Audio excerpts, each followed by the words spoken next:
Felly, swn i'n dweud bod ni wedi dechrau hefo'r addysgeg. Wedyn, da ni wedi symud ymlaen i edrych ar y 4 diben, i sicrhau bod y plant yn gyfarwydd efo'r 4 diben.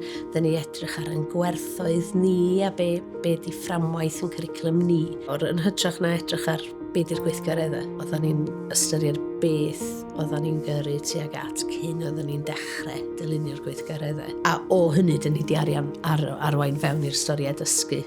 Ers mis Medi, ers ni ddechrau defnyddio'r straeon dysgu i ddylunio'r cwricwlwm, mae o wedi gwneud pethau'n haws. Dwi'n gweld hi'n haws i fynd ati gynllunio ar draws y 6 maes dysgu a profiad. Dwi'n gweld bod ni'n canolbwyntio ar y plentyn yn fwy. Dwi'n meddwl mwy amdano y plant a'r hyn dwi eisiau iddyn nhw gyflawni, yn hytrach na'r gweithgaredd dwi eisiau iddyn nhw gwblhau. Dwi wedi mwynhau dysgu am plentyndod yn Victorians How. Dwi'n hoffi cael clywed am hanesoedd. Dwi'n dysgu a lot mwy ac dwi'n rhoi mwy o diddordeb yn dysgu na blwyddyn diwethaf.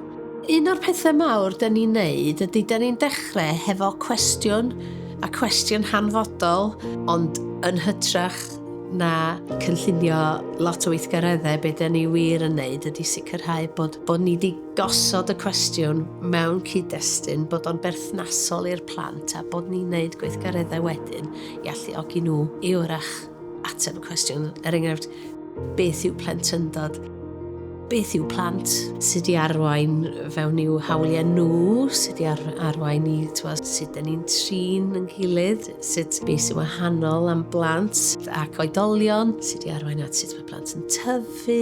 Ar diwedd tymor diwetha nathon ni rannu just cynllun bras o beth oedd ei stori dysgu nhw am y tymor cynta, a gathon ni ymateb reit positif i hynny. Ond eto mae o'n helpu ac yn atgyfnerthu drwy'r rhannu'w stori nhw efo rhieni, efo'r cartref, sy'n galluogi fwy o sgwrs ynglyn â'i addysg a be maen nhw wedi fod yn gwneud yn ysgol. Dwi'n meddwl yn y cynlluniau ac yn y storiau mae yna le amlwg i'r 4 diben, felly dwi'n credu bod cynllunio fel hyn yn rhoi ffocws ar y 4 diben ac yn gwneud i ni feddwl am y cyfleoedd fedrwn ni ddatblygu nhw trwy gyfrwng sgiliau a'r gweithgareddau da ni'n gwneud yn y dosbarth. Dwi'n meddwl o ran y cynlluniau a'r y storiau, da ni yn edrych i weld, wrth gwrs, bod o'n declyn ar gyfer yr ysgol gyfan, ond hefyd bod yna hyblygrwydd yna i ni gynllunio gweithgareddau penodol ar gyfer nid yn unig anghenion disgyblion gwahanol, ond diddordebau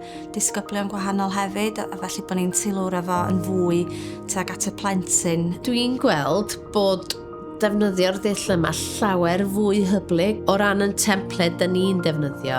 Da ni'n gosod y pwrpas, ond da ni hefyd yn gosod rhyw fath o tasg perfformiad yn ôl pob maes dysgu a profiad. Just i sicrhau bod gennym ni dystiolaeth o'r gallu plant i ddefnyddio'r sgiliau maen nhw wedi datblygu. Enghraifft, tymor diwetha, ein thema oedd storiau, a pan bod storiau yn bwysig.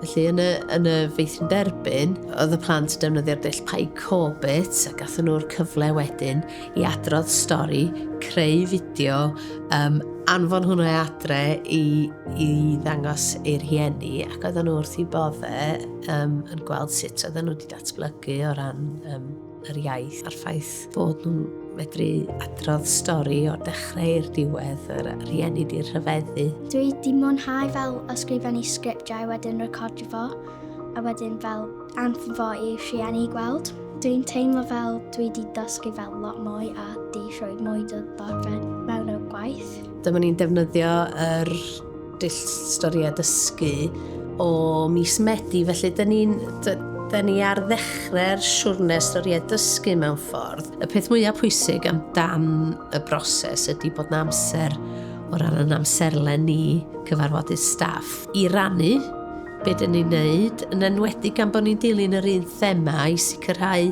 bod na ddatblygiad o un adran i'r llall, yn bod ni wedi cael yr amser yna i rannu a trafod, cael y sgwrs proffesiynol yna ynglyn â be di'n disgwyliadau ni, oes na her, oes na gynnydd, a sicrhau bod ni'n cael y sgwrs yna i rhannu beth sy'n digwydd a pa cyfeiriad dyn ni'n mynd.